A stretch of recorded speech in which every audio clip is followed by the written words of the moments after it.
Felotti nació en el Lomo Juan, que era antiguamente el Lomo Juan. Hoy es San Juan de la Cruz, número 35. Pero antiguamente aquello era el Lomo Juan. Y desde allí pues ya hizo su vida, estuvo viviendo en Las Palmas, compró su piso en Las Palmas, cuando ya era grande y ya estaba, tenía su dependencia, como dice hoy la juventud. Pero él siempre venía a las casas de su padre, y la casa de mi madre era un museo, porque todas las habitaciones de mi madre, que tenía unas cuantas, que no se vaya a creer usted que yo las limpiaba, era por lo menos pues 9 habitaciones, y todo el salón por ahí para adentro, y todo estaba lleno de pintura, de todo, todo. Él tenía hasta mi padre pintado, que lo pintó él cuando mi padre vino a la guerra.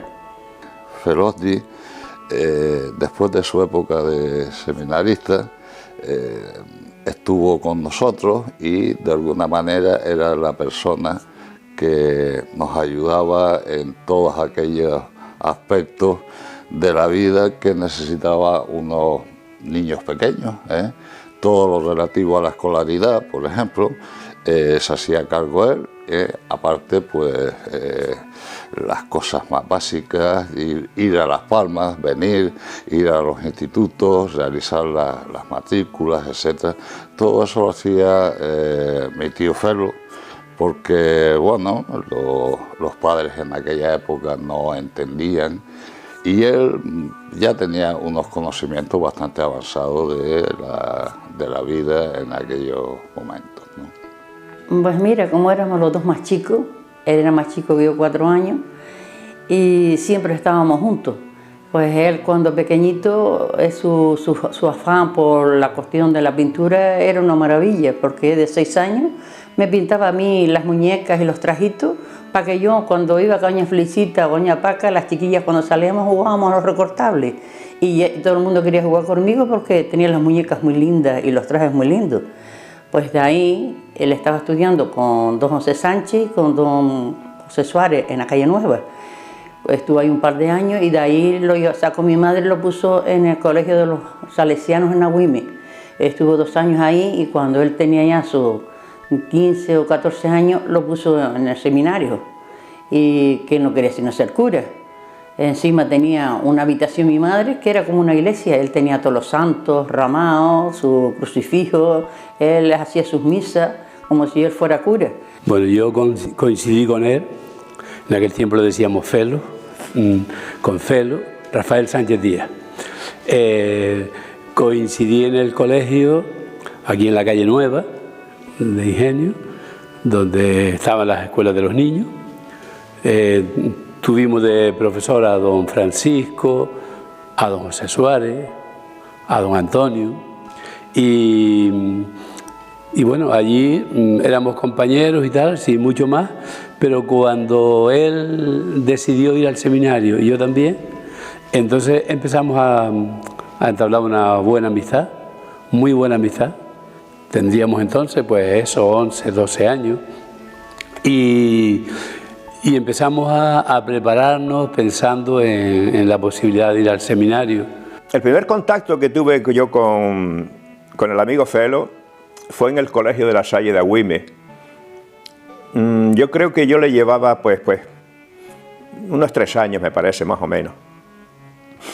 Y recuerdo la primera vez que lo veo, llegando, venía caminando de Ingenio aquí a Agüime, y regresaba caminando también, cruzando el barranco, cruzando los Mondragones, en fin, una buena paliza que se pegaba todos los días, ida y vuelta. Bueno, yo a él lo conocí desde muy jovencito, que iba a jugar con mi hermano Carmelo atrás a lo de mis padres, que todavía en aquel entonces no estaban en el museo. Luego ya cuando se hizo el museo, pues también seguía yendo. Él después pintó unos cuadros, es decir, hizo como unos murales en la pared, pero como después se estropearon con la humedad y eso, ya después hubo que pintar, y no eran de aborígenes, como cosas de Guanche, lo que él pintó. Como muchos de los niños de aquella época, fue escogido por el párroco de aquel momento y llevado a lo que era la llamada Universidad de los Pobres. Iban a hacer el bachillerato en el seminario, primero en el seminario menor, que estaba en Vegueta, ahí hacían lo elemental, y después el seminario mayor, que ya estaba en Tafira, que se dedicaban a hacer estudios de teología.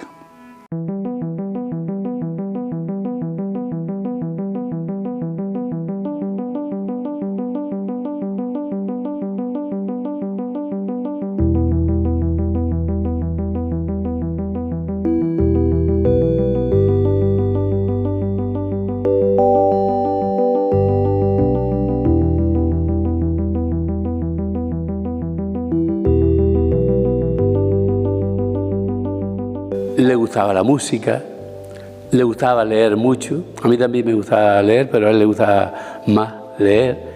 Y tenía esa capacidad de relacionarse, de ser amigo de la gente, que bueno, que eso hizo que en esa época fue mi mejor amigo, sin duda ninguna. Yo debo la firmeza de mi fe, se la debo mucho a él, porque él era muy constante. Él era una persona que muy preocupada por los demás, muy humanitario. De hecho, cada vez que alguien veía que se ponía triste o preocupado, la palabra de él era sursus cordan, arriba los corazones. Es decir, que él siempre animaba mucho, animaba mucho. Y después ya fuimos juntos al seminario. Entramos en el año 1959, el 8 de diciembre. Día de la Inmaculada. Llegando a la hora del ordenarse, el único que se pudo ordenar de todos los tantos que fueron de aquí para arriba fue Jesús Vega, que es hoy día de hoy el cura y el párroco de Ingenio. Pero él estuvo 11 años con él y cuando fue a ordenarse, pues por asuntos propios se echó afuera y se fue un año de misionero descalzo para la península. Que Felo pasó como un artista y pasó como un gran amigo. Estamos hablando de cuando se tenía 14, 15 años en el seminario.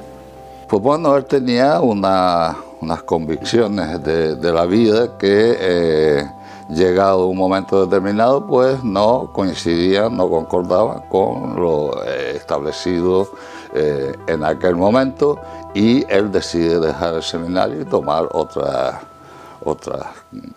rumbos, ¿no? otras cosas.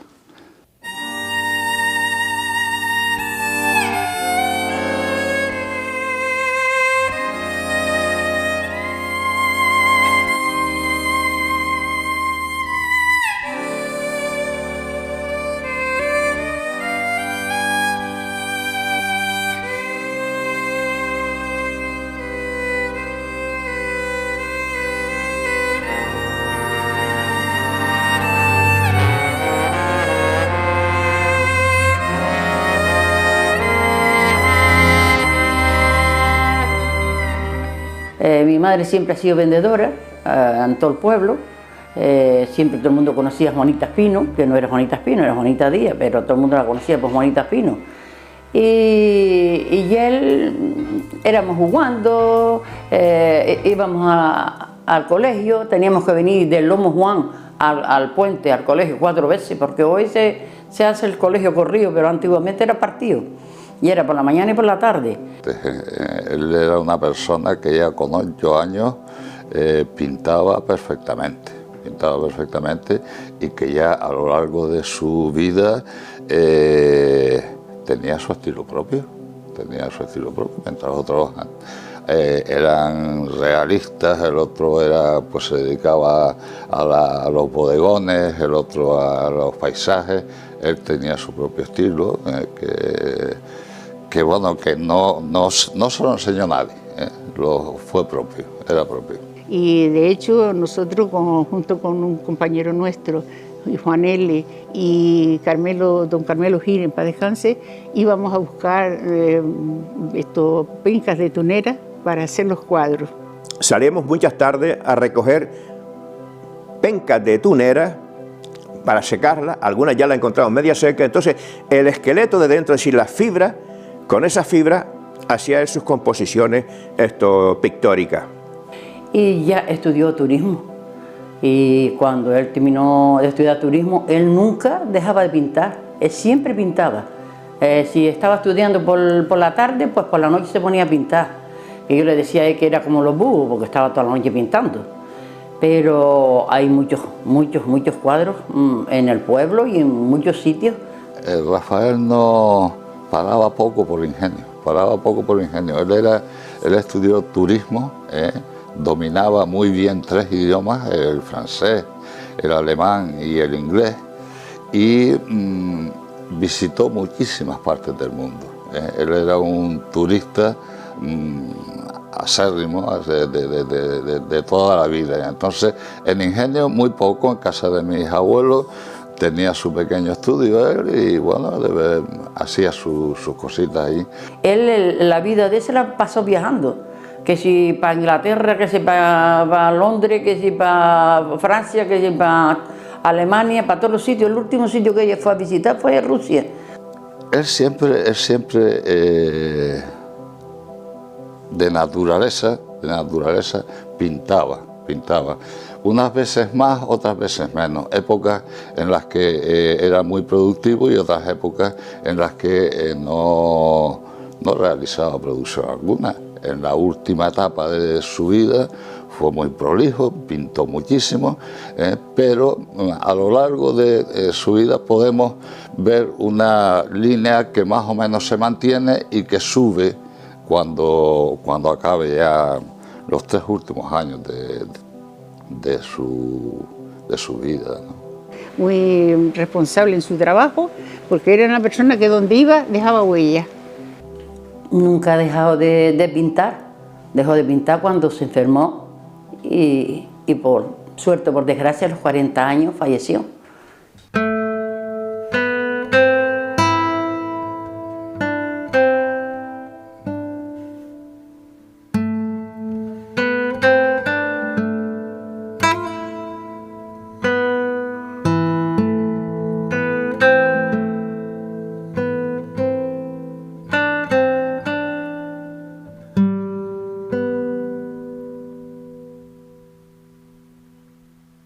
Sin lugar a dudas, la pintura de Rafael poco se puede entender de ella, ¿no? Es una pintura muy abstracta, es una pintura que solamente él puede decirnos qué significa. Me invitó ahí a su estudio y empecé a ver lo que él estaba haciendo. Entonces tenía pintura de corte impresionista, tenía pintura de corte surrealista y tenía abstracta. Que él tenía muchos cuadros que a mí me impresionó mucho, porque cada cuadro tenía un mensaje muy constructivo, Yo lo llegué a ver pintando en la casa y lo llegué a ver pintando en como un alpendre que había ahí, que era donde había muchos gatos, y me acuerdo yo de tener muchas escrituras allí, a lo mejor en la pared o en cualquier sitio que hubiera así algo que él pudiera escribir, ponía una notita de... Hay un dato curioso que todos los cuadros tienen en su parte baja, aparte de la firma y la fecha, una frase que no sabemos qué significa. Posiblemente sea el estado de ánimo de él en aquel momento, que refleja con esa frase y con esa pintura que no se entiende muy bien.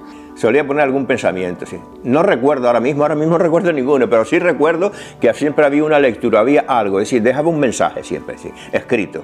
Aparte del mensaje que ya de por sí transmitía el cuadro, dejaba un mensaje escrito. Sin embargo, era un gran pintor realista, pintaba unas caras perfectas. La mujer perfecta era una cara de Felosdi con sus famosas pamelas, sobre todo en la etapa final. Mi madre tenía la casa y pues tenía una machine de 98 metros, y que donde cerraba el camión, ahí tenía su estudio, tenía toda su mesa llena de pintura, su paleta, tenía 5 o 6 de esos para poner los cuadros, para que salía afuera secando. Él, lo que era el sitio, no le faltaba para pintar. Él pintaba mucho, por ejemplo, en donde él pintaba, dejaba muchas cosas escritas, como que ya él sabía que su enfermedad no era curable, y como para que tuvieran aquel recuerdo de él. Y él me explicaba, porque todos los cuadros tienen su rétro en la punta baja con el nombre que él le ponía, con el significado del cuadro que hacía. Yo tengo aquí uno que dice: mi padre y mi madre en mi casa, mi hermana con su muñeca de cartón y yo con mi caballo de cartón, y mi jardinero, porque estaba en el patio. Es decir, que él siempre ponía lo que reflejaba para él el cuadro, lo pintaba.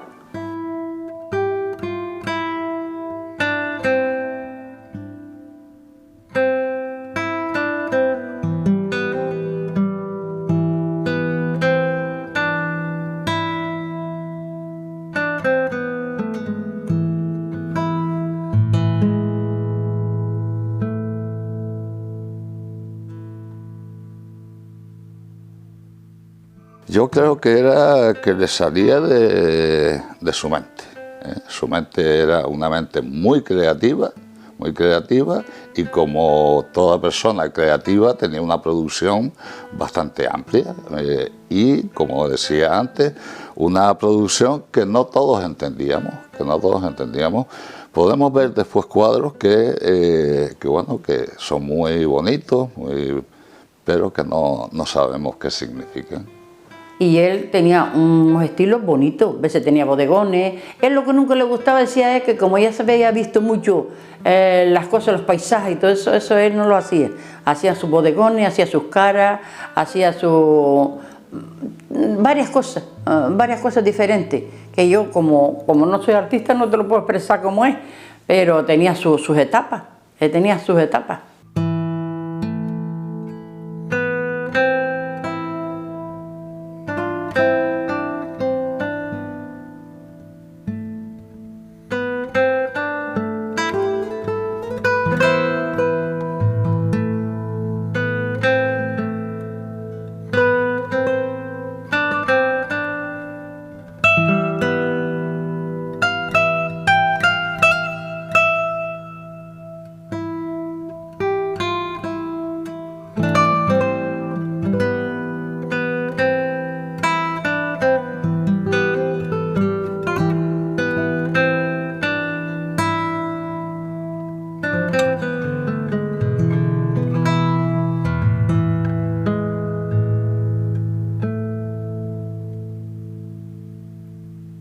Mira, antiguamente los reyes eran unos caballitos de cartón, las muñecas de cartón, y por la parte delante de mi casa pasaba el agua.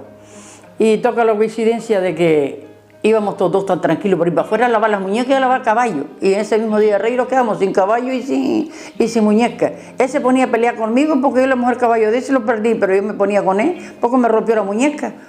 Él estaba justo escribiendo un cuento, me acuerdo, estaba escribiendo un cuento en su habitación y no podíamos, una de las prohibiciones que teníamos era que estuviéramos 2 o 3 en una misma habitación, cada uno tenía que estar en la suya, pero bueno, nos saltábamos algunas normas, como es eso normal, y tú lo sabes muy bien, y entonces llegó el cura encargado y nos dijo: y mira, ¿qué hacen ustedes aquí? Y le dijimos: mira, es que Felo nos está leyendo un cuento que escribió, le pidió el cuento y dice: bueno, pues esto se lo va a enseñar a tus padres y hasta que tus padres no vengan no te lo vamos a devolver. Felo lloró ese día, pero pues, sí se lo devolvieron. El que una noche pegando carteles, creo que se le quedó a él el permiso, que era el permiso de lo que era el gobierno civil en aquel entonces. Entonces llevábamos el balde con la cola, lo que eran las brochas y los papeles. Pero ¿quién te dice a ti que viene la Policía Nacional y nos pide la licencia? Nos la llevábamos en ese momento y nos detiene a todos. Fuimos todos a la comisaría, fuimos todos, ¿sí? No era ese delito, de hecho salimos enseguida. Entonces el comisario, jefe de la sección, muy ufano, dice, cuando llega él, dice: ¿qué? ¿Usted es pintor de brocha gorda? salimos todos al unísono casi. No, de pincel, paleta y cuadro. Entonces, después con la misma dice uno de nosotros, ¿cómo es posible que un pintor de pared vaya a poner carteles que fue una exposición que se hizo y tal? Y entonces dice, bueno, por hoy lo voy a dejar salir. Yo dormía por fuera y él por dentro pues le tenía miedo al coco. Y yo me bajaba la cama poco a poco, los empujaba ahí para la orilla y me ponía por detrás para darle qué hacer. Y cuando un día cayó la cama al suelo, dice, me pusiste por delante, el coco fue que me botó la cama al suelo. Y nosotros hartábamos a reír, mi padre, y entonces hartaba a reír. Y cuando la madre entraba, que ella siempre fumaba con cachimba, y él le molestaba ya el humo del cigarro, y entonces la madre que hacía cuando entraba, escondía la cachimba debajo del delantal, lo tapaba con el delantal y él le decía, Juana, no te la tapes con el delantal, que el humo me está llegando. Y ella se reía, ella también, y bromas muchas. Y por la noche, antiguamente, se quedaba dormido en la farda de mi padre y nosotros lo llevábamos a dormir. Mi padre me decía, corre, lleva al niño a cepillo, a orinar. Y yo, ¿qué hacía? Lo sacaba por fuera de mi casa y lo ponía en el cercado. Y cuando lo veía, porque yo siempre he sido más macha que él, es más, no tenía miedo, él era un medroso. Pues salía por fuera y cuando él estaba en el centro del cercado le decía yo, Felo, pegaba de gritos y se volvía loco, ni orinaba, tiraba a correr otra vez para adentro, detrás de mí.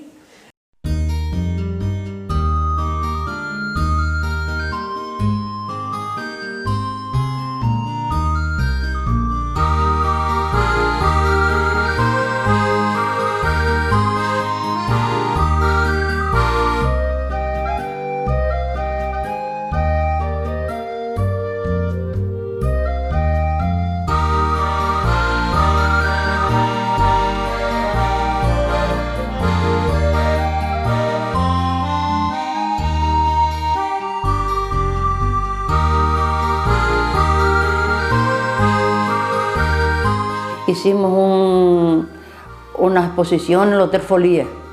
Él vendía mucho a los amigos para Las Palmas, todo el que iba y veía un cuadro se lo compraba y se lo llevaba. Cuando expuso en el Hotel Folía, el cónsul de la India le quiso comprar un montón de cuadros, casi le deja lo que es el salón vacío, si literalmente iba a llevarse todos los cuadros que llevaba. Entonces entablamos una amistad tan grande, nos invitó ese día a almorzar y estuvimos una amistad tremenda. Él era una persona que se dejaba querer. Y un día, pues nada, me invitó a que iba a celebrar la primera exposición que se hizo en el Hotel Folía. Creo que fue por el año 66, sí, creo que fue por el año 66, sí, en el Hotel Folía. Y bueno, pues la verdad, pues fue una exposición muy interesante.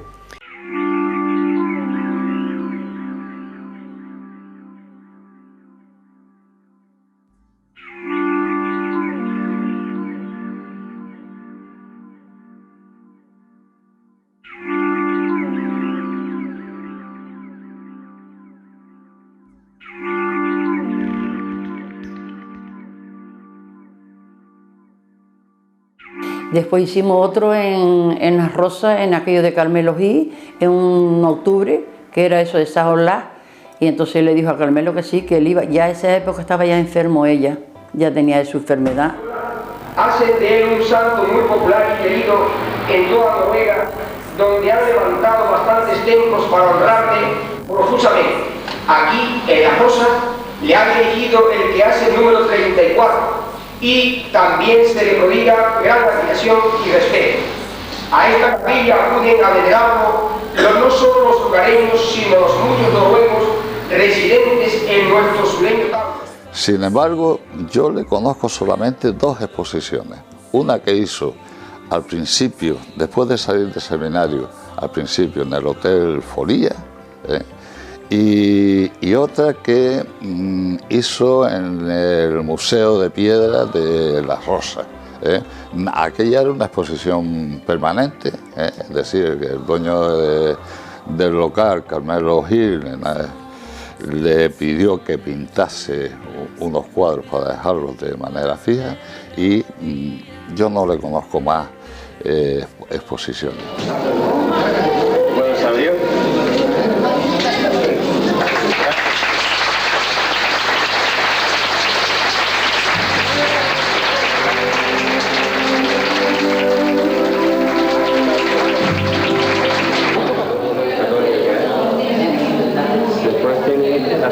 Bueno, pues no tiene explicación.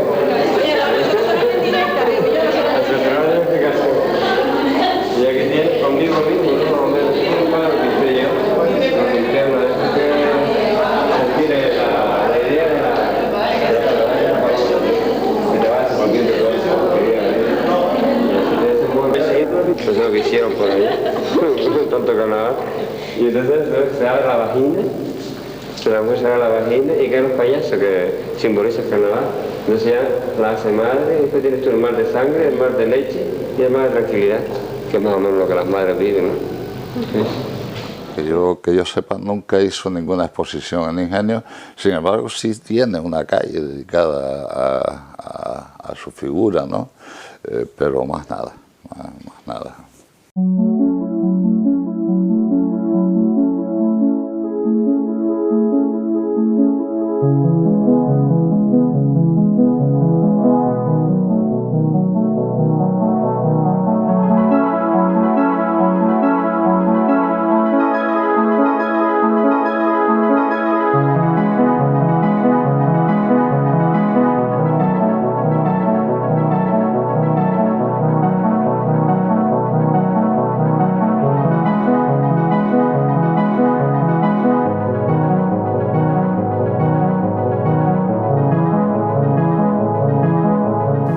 Si hablamos de estilos y corrientes artísticas que influyeron en su obra y en su persona como pintor, yo creo que tenemos tanto el realismo mágico como el surrealismo como las principales fuentes de las que bebió. Pero a pesar de tener esas influencias, yo creo que la pintura de Felosdi se caracteriza por ser una pintura naif. La pintura naif es una pintura que se caracteriza por su ingenuidad. Es una pintura propia de los autodidactas, de las personas que no han tenido excesiva formación académica, pero que sin embargo sus limitaciones técnicas no impiden que hagan su obra. Eso genera una obra, como he dicho, con bastantes carencias, pero de mucho atrevimiento en cuanto a la temática. El no conocer una técnica o el no saber de proporciones no impiden que hagas lo que quieras hacer. Por lo tanto, yo creo que la obra de Felosdi es sin duda una pintura de autodidacta. Desde mi punto de vista, Felosdi representa una serie de paisajes que tienen relación con el surrealismo, claramente marcado. Son cuadros donde trabaja de manera monocromática y desarrolla esa parte fantasiosa que le permite ese movimiento en particular. Por otro lado, le encuentro también en ciertos cuadros una referencia o inspiración en el artista canario Néstor de la Torre a través de representaciones donde vemos elementos marinos, peces que recuerdan mucho a los poemas del mar, retratos de personas con detalles naturales, vegetales, ornamentales, que también recuerdan a personajes que representaban Néstor. Yo no lo etiquetaría en ningún estilo, no le pondría etiqueta, porque él se ve que empezó a pintar, a dibujar sobre todo, él dibujaba, y luego empezó ya con la pintura, se nota pintura monocromática sobre todo, con tonos ocres, y luego azules, monocromáticos también azules, y después ya entra en el surrealismo, creo que a raíz de su estancia en París, y trabaja bastante el surrealismo, e incluso vi alguna obra de él, un poquito parecida a Néstor de la Torre. Yo no le pondría estilo. Es un pintor que se estaba haciendo, se estaba formando.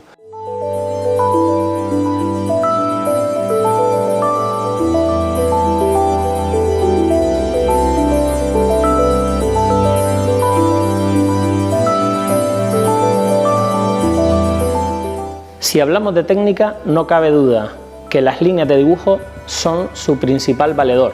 Felosdi utilizaba un dibujo fundamentado en unas líneas onduladas que determinaban la forma.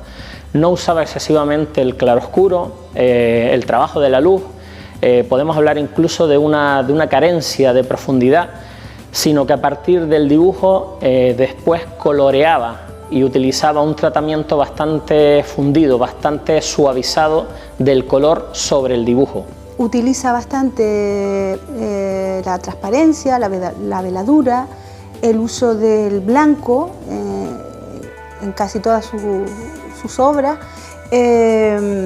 También por otro lado casi que dibuja con el pincel y es como si pintara adentro. Puede tener alguna tendencia hacia el arte naif, pero bueno, desde mi punto de vista está inspirado en representaciones, como ya he comentado, basadas en el surrealismo. No hay un gran uso del color, pero bueno, sí que le doy bastante importancia a un tipo de cuadro que he podido apreciar, en el que aparece un interés por el desnudo tanto femenino como masculino, pero particularmente hay unos cuadros donde aparece una mezcla entre sensualidad, erotismo y crítica social que me parece muy interesante en la obra de este artista.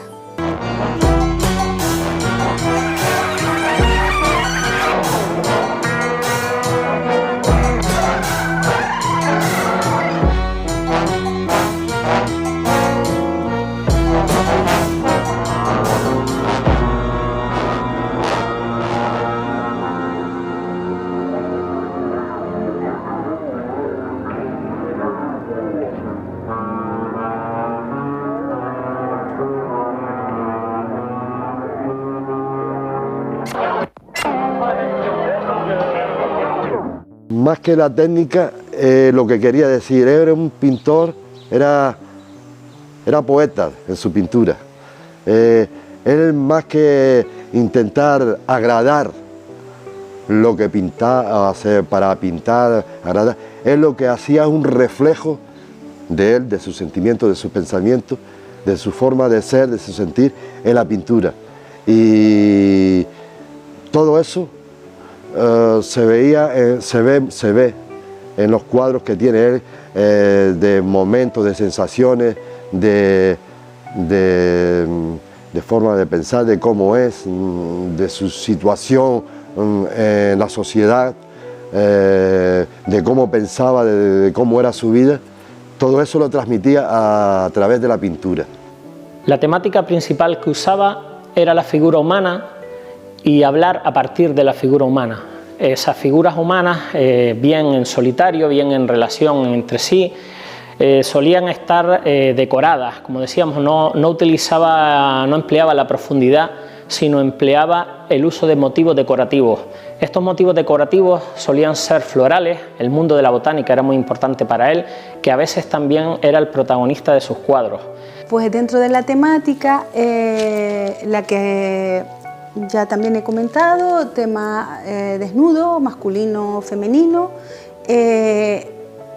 Me gustó muchísimo esa temática erótica combinada con la crítica social, religiosa.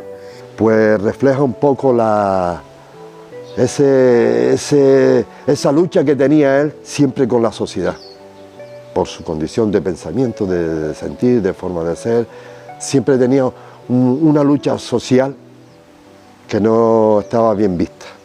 Además de esa decoración de la que hablamos o de esos motivos florales y botánicos, son muy características las frases a pie de cuadro. Es un elemento muy raro, es un elemento muy poco usado en la historia del arte y que sin embargo vuelve una vez más a denotar el carácter autodidacta. A él no le importaba ensuciar el cuadro con su frase, porque entendía que el cuadro y la frase tenían que ir conjuntamente. El texto que incluye en sus cuadros es un modo de expresión donde pues habla de sus estados de ánimo y de cómo él ha interpretado en ciertos cuadros una herramienta expresiva no solo a través de lo que pinta, sino del texto que incluye, enfatizando ese estado anímico o idea que quiere transmitir de una manera pues enriquecedora para el propio artista, ya que se percibe que utiliza esa obra como una herramienta para mostrar un poco su alma o su interior o el sentimiento que tiene en ese momento que la representa. De la parte de la poesía de él, pues el cuadro pues quería terminar reflejándolo con escritura, con gráfica, con alguna poesía, no poesía, sino con alguna frase, para reforzar más lo que quería decir en el cuadro, ¿no?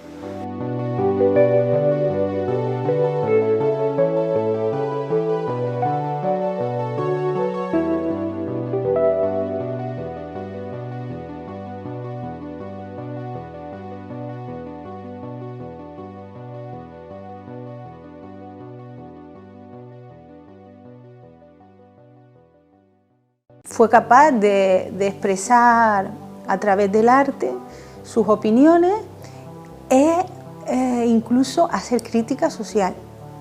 Y ahí me ha sorprendido muchísimo y llenado de orgullo que alguien así en Ingenio estuviera trabajando de esa manera, ese nivel de implicación artístico, más allá de la técnica o del dominio que pudiera tener. La diferencia entre el animal y nosotros es que somos creativos.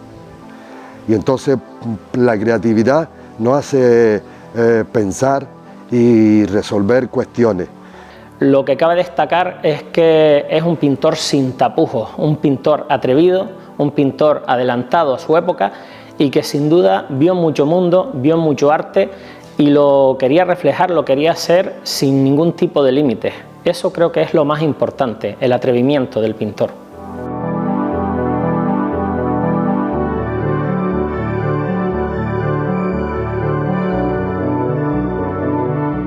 Felosdi quiere decir, Felo es Rafael y la S y la D es Sánchez Díaz. Felosdi, Felo, Sánchez Díaz. Pero él cuando tenía la mala purga no firmaba con Felosdi, sino Rafael. Porque él sacaba la vena cuando estaba atravesado, sacaba Rafael. Una persona muy agradable, siempre estaba diciendo bromas y con todo el mundo era muy amable, muy educado, una persona muy educada. Era un hombre muy elegante, así físicamente, muy educado, muy súper educado. Nunca fue de utilizar un vocabulario así desagradable, ni mucho menos. Atento con toda la gente. Yo creo que lo mejor de Felo estuvo por venir, ¿eh? Yo creo que sí. Una persona demasiado... Era un amigo de sus amigos, lo que se dice un amigo de sus amigos, es decir, que era una persona muy buena y muy respetuosa y muy respetable también.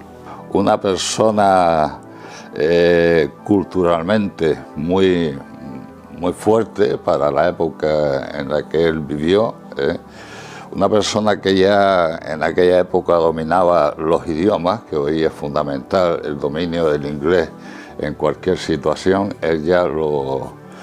Y después un viajero empedernido, un viajero que visitó muchísimas partes del mundo y que amaba las aventuras, ¿no? ¿Qué te puede decir una hermana de un hermano que fue tan bueno para ella? No te puedo decir más. Era una bella persona, era un artista en todas sus reglas porque él era una maravilla y él tenía todo. Con su micao, entre guapo, harto y simpático, él tenía todo, mijo. Él tenía todo, pero bueno, dice que en esta vida no se tiene todo, ¿ves? Dios se lo llevó a los 40 años. ¿Dónde estás y cómo te perdí? Todo el universo me recuerda a ti. En la oscuridad supe bien lo que era amar. En una primavera comencé a brillar.